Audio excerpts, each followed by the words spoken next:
So as head of Tree Collections at Kew, a lot of my role now is understanding the influence of climate change on the living collections in the landscape for the next 100 years. So to do that, you need to do lots of research and lots of understanding to understand how this is really going to affect the plants in the landscape. And then the other side is looking at new areas and new plants that we can plant in the landscape so we can still keep the sense of place, still keep Kew an amazing landscape as it is today.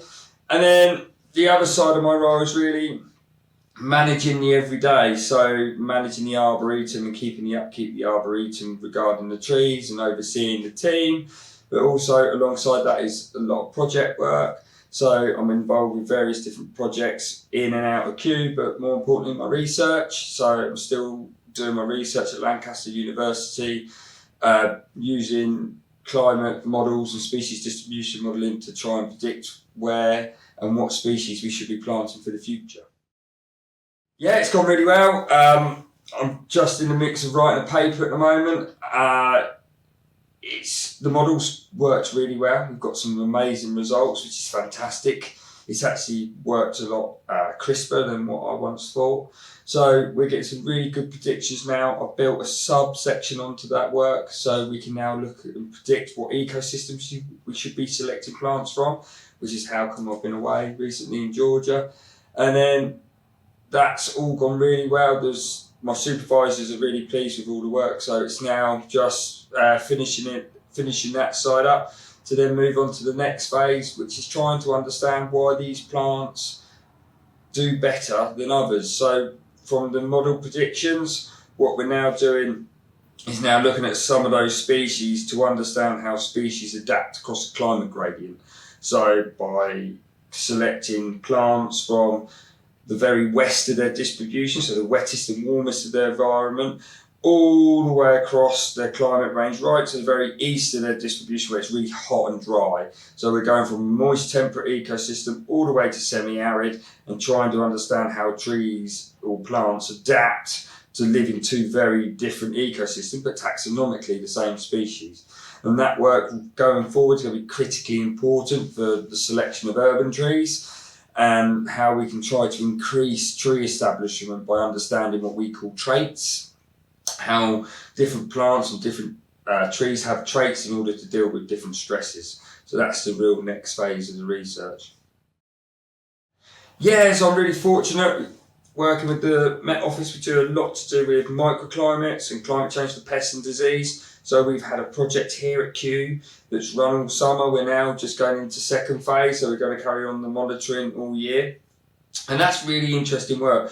So what we use for that work is we basically use thermocouples, which are on sticks that are measuring the air temperature at the tree. So we're getting very, very refined modelling data. But really interesting, what we then have is 4 probes just under the bark and then a bit deeper into the woody tissue, both on the north and south side. Again, thermocouples, and we're measuring the internal temperature of trees. And that's because this is going to be related to climate change, but also that will help us model what future pests and disease would have the potential impact for us. So as we're getting warmer, we're going to get new pests and new diseases move in because our climatic conditions become more favourable to them. So the same as I'm looking at using modelling to predict what tree species we should be planting, the Met Office with the University of Exeter are now looking at what pest and disease we can predict using the same methodology, which is going to be critically important.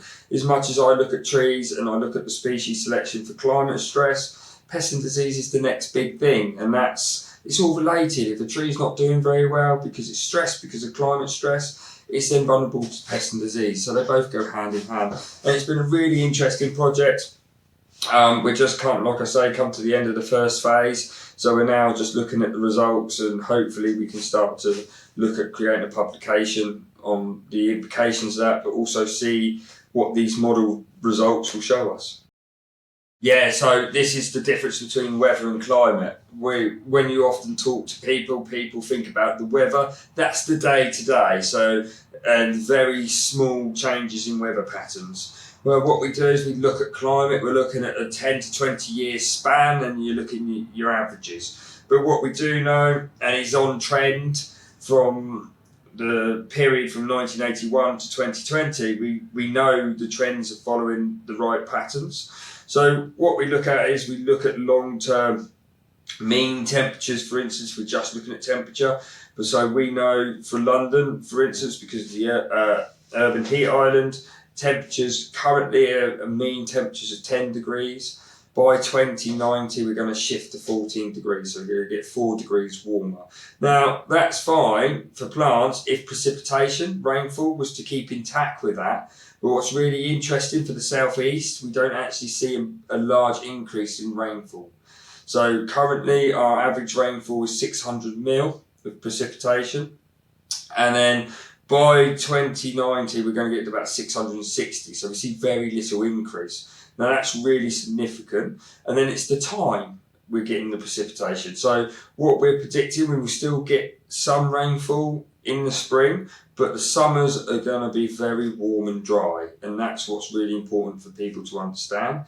Winters are going to be a bit like today, very grey and overcast, moist, a lot of rainfall, but still very warm. And we're looking at late winter, early spring could be very cold. And they're the patterns that we're seeing. And when on various different model runs, that's what the consistent theme is. So we can honestly say that the autumn and winters are going to become warmer and wetter, but our summers are going to become very warm, very hot and dry. And that's what we're now looking at, and the consequence of that trend. Yeah, urban green infrastructure is going to be critically important, and this is something we all need to understand, and something we have to accept culturally as well as practically.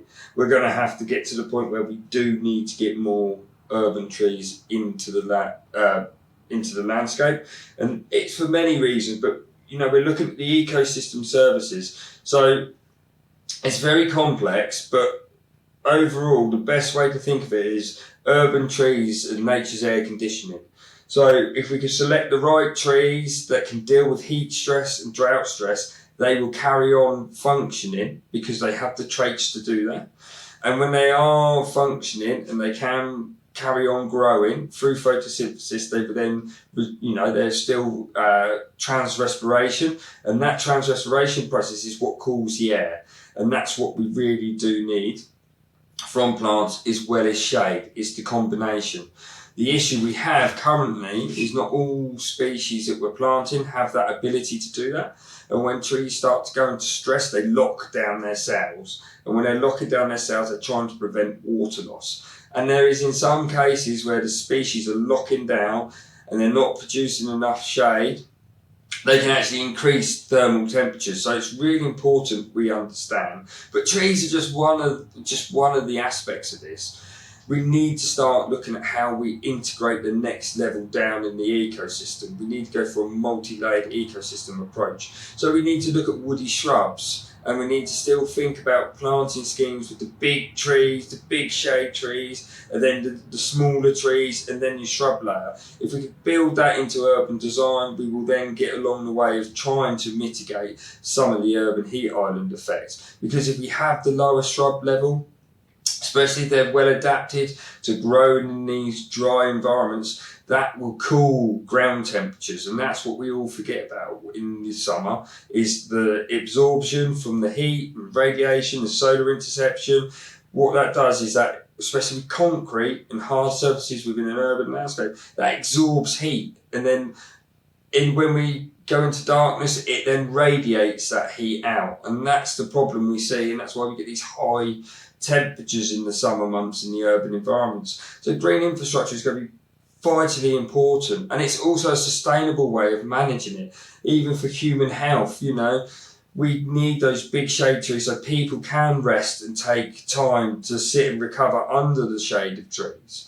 And it's just part of the mechanism that we're going to have to accept within urban environments, that green infrastructure is going to have to be put into place to mitigate some of these issues. If we look at urban heat islands, for instance, for London, for the central for central London, the urban heat island effect is 2.8. So that's 2.8 degrees warmer than your average rural temperatures. And that's today. That's without taking in the next shift of climate change over the next 70 years. And there's more and more people moving to urban environments. So there's a lot of focus now on how we can use this green infrastructure to mitigate some of these issues.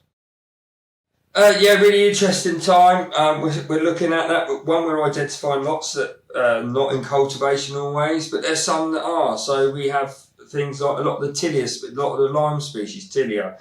So if we look at like the tilia cordata, tilia platyphilus, we know they have a good range, and they're the ones we're testing at the moment. They have very good tolerance to these urban stresses. Ginkgo biloba is another great tree that has a good tolerance. The silver lime, Tilia tomentosa, also very good. Acid campestri, the field maple, has been forgotten about. It's come out of favour of landscape architects. Very well adapted to future stresses. So there's lots of palette of plants available that are available in trade and are very well adapted. But what we're really focusing on now is increasing that palette, and we need to keep pushing the commercial nurseries to understand about the research and the need to select plants from better matched environments so they have these functional traits to deal with these stresses, because that's what's going to be really important. You've got to think of the commercial trade currently. A lot of the available plants have all been dictated to us by the Victorians. You know, a lot of them are propagals and from the original introductions, and that's the problem we have. We haven't been looking at our growing environments and selecting plants for it. We've always selected plants because it's pretty, or it's got a nice bark, or it's got a nice leaf. What we need to think about now is the function we want that tree to do in the landscape, and that's what's really critical to move any of this forward, is understanding the function of that tree as well as what it looks like, and that's what we're trying to get across. Yeah, it's really simple answer to that one. Is that's as far as the models go and the predictions go. So we can just, that's as far as we can extrapolate out currently is 2090. So that's what those data sets are used, because that's the longest we can get. And it's quite interesting when we think about trees. We often put human timelines onto trees, and you know, we've got to remember by 2090, for the trees that I plant now, they're only going to be early mature. So all this work is critically important for the future, because we're trying to give the trees as many tools as we can for them to deal with these future stresses, because they're still going to be young adults when this predicted climate scenario will be here in London. So that's why this work is so important. What hopefully this work that we're doing will guide people, and people will take a more of a strategic approach and analytical framework to look at when we select plants, not just select them because they're our favourite species. All I hope for is people get a better understanding of what the growing condition are and the climate before we start selecting trees, and just take a bit more time to think about the selection rather than just keep planting our favourite tree or the trees that are very available in the nurseries now. It's just for them to have that time and the tools and the available information to make educated selections, so we can get better urban canopy cover within urban environments. It's going to be so important for local planning authorities so they can have this information available, so they can then say to architects, no, you need to select plants that are better suited to this environment and not just your favourites or what's available in the nursery. So it's just hopefully building a bit more professionalism when we start selecting trees. Yeah, that goes down to species selection. Make sure that's their function, you know, that's not just planting trees, like I said earlier, for their beauty and everything else, but really for their function. And once they've got that mindset, that function can lead it. So looking at, so when you talk about function, it could be you want to support pollinators. So when we're supporting pollinators, what we need to do is then plant late flowering trees. So a tree like Tilia tomentosa will be very good at that. It has late flowers. So it provides a pollen resource later on in the season, but it also provides lots of shade. And it's also very well adapted, so it will keep respirating, cools the air. So it's just thinking about that more than just trying to get as many trees in the ground as possible, because that's counterproductive. Yeah, it's having a massive effect now. This feast and famine is really starting to affect trees. We're getting to the point where they're really stressed, because in the early part of the spring, when they need water and resources to put on lots of growth, that's when they're one of their vulnerable times. We're going into drought and we're having cold weather, and then they're being hit with long, intensive drought periods through the summer, and then they're getting a lot of rainfall in the autumn when they don't need it, so you then get an anaerobic soil condition. And all these are just accumulative and create more and more stress. The trees then become more vulnerable to pests and disease, and that's the issue we're seeing, and that's why we have such a high mortality rates in some years. For instance, we're still seeing mortality from the drought 2022 here at Kew, and we've lost over 460 trees so far from that one environmental impact. So that's cumulative. So you think over time, if that becomes a trend, that's the sort of mortality rate we could potentially see all over. So that's what the real concern is. Yeah, and a lot of it goes down to selection. There's always going to be trees that are a lot more resilient to pests and disease. Things like the field maple, they're doing really well. Don't really want to start planting crataegus, because again they're vulnerable to fire blight, but the limes are doing okay. It's getting more and more difficult, to be honest, because there is such a high level of pest and disease out there now, and it's got such a broad range. It's very difficult, but there is still trees like Olmer's New Horizon that's doing really well, which is an elm tree it's been bred because it's resistant to Dutch elm disease. So there's a lot of work going on in the background, but this work is critically to carry on, because we've got ash dieback, we're losing all our ash trees. So pests and disease is a real big problem. We're getting lots of Phytophthora. There's some Phytophthora now on lime trees. So it is a really difficult time, and there's no easy solution. Yeah, so we've got dendrometers now. These new dendrometers have been created with Andy Hirons, Dr. Andrew Hirons up at Myresco. Yeah, they're fantastic. We're getting really, really accurate detail with them now, and then combined with sap flow sensors really does allow us to monitor trees for stress. We can see the water flow, but we can also see how much water's leaving the system, how much water that tree needs, and we can see stem shrink and stem swell depending on the stress. So what we're finding is on really hot days, and we have high vapor pressure deficit days, which is essentially how dry the air is. When the air gets really dry and it really does get warm, when we start spiking over 30 degrees, we see a lot of trees go into stress, and we could pick up the stem shrink.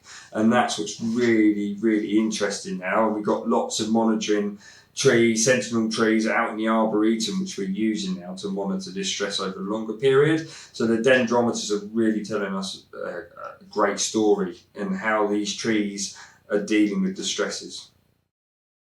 So yeah, the legumes, legumes are really interesting. We've got a big collection up by the pagoda. We've got lots of different legumes, from Robinias to Gladitsia to Stifalobiums, and they're really interesting. What they're good at, they're very well adapted to heat because of the very nature, especially things like Gladitsia, Tricanthus and things. They're all very well adapted to grow in these really dry and arid environments. And that alone, and their leaf morphology, they've got very tiny leaves, so they can control respiration levels really easily by changing the stomata cells. So they are so well adapted to future environments, even to the point where when I've been into the steppe forests out in Romania and Georgia, Robinia pseudacacia, for instance, is becoming invasive. So that's now becoming an issue there just because it's becoming invasive. So it's really interesting what we're starting to see there. But they're also one of the good pollinators. They've got really great flowers which are amazing for pollinators. So for a whole ecosystem, they provide a lot of benefit, and they're really interesting to observe. We can do a lot with them because of the leg looms. You can do a lot of hard pruning to them, so you can manage the crowns and stuff. So they're really important as we move forward. Yeah, they're providing lots of food and resources for pollinators. Is what the main thing they're going to be providing for us. And obviously, you get lots of different fungi on them. We see a lot of chicken of the woods on there, which again, that hosts a large amount of biodiversity. That's not really my expertise, fungi, but I know that, you can see the amount of organisms that they support. So it's in that sense in providing food and resources. Yeah, of course they are. They're leg looms. Yeah, that's one of their main jobs, is to fix nitrogen in soils, if that's what you require. We don't always require that, but yeah, leg looms that's one of the best things that they are used for nitrogen fixing soils. Yeah, I just hope people can take the work that we do and build on it, so we can keep building our understanding and keep the momentum that we built. And it's, for future generations, so we have a good urban canopy cover for urban environments. That's what's going to become critically important, is the urban canopy cover. And for future generations to keep building on it and keep understanding, as technologies advances, there's going to be a lot more advances in understanding data and also understanding the natural world. So I just hope people carry on and keep moving it forward. And it just doesn't just stop at what we do. I just hope there's new generations with a lot brighter than what I am carry on with this. And that's what's really important with the industry, is that we keep encouraging young people to be the next generation to take this on. And that's what's going to be so important over the next few years. We've had a real slump in people want to get into the industry. So it's just trying to engage people now and the next generation so they can carry on doing this work. To be honest, that's a biosphere view, really. All ecosystems are going to be incredibly important now. There's no two ways about it. They are all going to be so important. Every ecosystem is going to be vulnerable. There's not one that is safe. We're having such a climate shift at such a speed that I think we need to do the work that we're doing. Botanic gardens will play an important role in selecting genetic material from ecosystems. We've been to the Lesser and Greater Caucasus. That's because it suits us. But what's going to happen there? They're seeing the same shift in climate. There's not one point in the globe which isn't seeing this shift. So they're all critically important. So there needs to be a really joined up approach on how we protect all ecosystems, because they're all going to change over the next 100 years.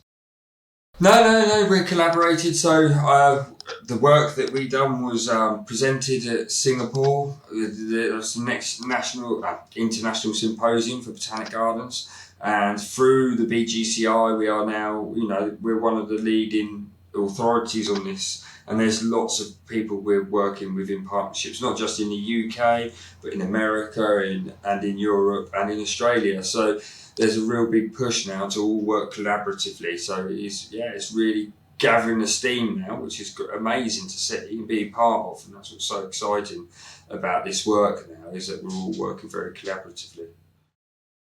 Yeah, so as much as they are from a drier and warmer environment, they're still very well adapted to grow here in the UK. And we know that because we have a lot of trees and plants from those ecosystems that have been at Kew since the 1850s. So you've got things like Zelkova, Carpinifolia, you've got Quercus castanifolia, Parotia persica. They all come from the steppe environments in Central Asia there, and they're all extremely well adapted to the climate here at Kew. So they've always grown really well. So really, we're not really going to the far extremes of temperature. These trees are all very well adapted to grow in the landscape now. What we're really doing is building in the ability to deal with drought, and it's basically building in this ability to deal with lengthy drought is what we're building in. Most plants have heat tolerance, and that's what we found. A lot of plants can deal with it. It's the water, it's the moisture element that trees really struggle with. Heat, they're all very well adapted to. The cold can be an issue, but the areas in which we're going to, they're not Mediterranean, it's continental climate, so they go down to -20 in the winter. So we're building in that cold tolerance. Whoa.